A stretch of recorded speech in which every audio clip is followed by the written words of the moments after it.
Cyrus the Great.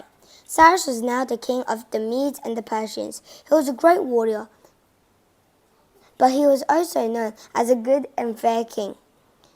Even though he had conquered the Medes, he let the Median people stay in their own homes. He even let the Median noblemen have some of the power in his new combined empire. After all, the empire was so big that he needed help. He couldn't collect all the taxes, judge all the court cases, and settle all the problems himself. So he made both Persians and Medians officials in his kingdom.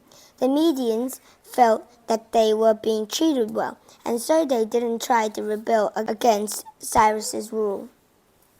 Now Cyrus decided to make his empire even bigger. He wanted to conquer Asia Minor.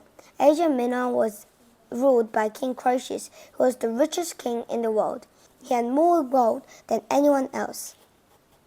Cyrus knew that if he could conquer Croesus, he would be rich as well. So he marched his army up to the kingdom of Croesus and conquered it. He captured Croesus and made him stand up on the walls of his city and watched as Persian soldiers looted it. The soldiers went all through the city, carrying away armloads of treasures, gold coins, and jewelry. But Croesus just watched calmly. Finally, Cyrus said, How can you be so calm? They are robbing all of your gold. No, they aren't. Croesus said, This city belongs to you now, so they are actually stealing from you. When Cyrus heard this, he stopped all the soldiers at once and took all the gold back. Next, Cyrus turned his army to the east. Cyrus marched the Persian army all the way over to the Indus River. Now he had ruled the land between Asia Minor and India. The Persian Empire was as wide as it was tall. Cyrus wasn't done conquering yet. There was one big enemy left for him, Babylon. Remember, the Babylonians had been ruling in Mesopotamia for a long time. They had an old kingdom and a very powerful kingdom.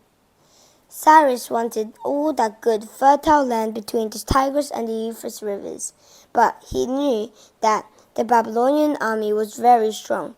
However, Cyrus had one big advantage over Babylon. The Persians liked Cyrus because he was a good, fair king, but the Babylonians hated their king. They had left the city of Babylon and had gone away to live in a distant desert. In his place, he had given his son Belshazzar control over the city. Belshazzar spent too much money on feasting and drinking and not enough on the people of Babylon. So when Cyrus marched his army into Babylon, he didn't meet much resistance.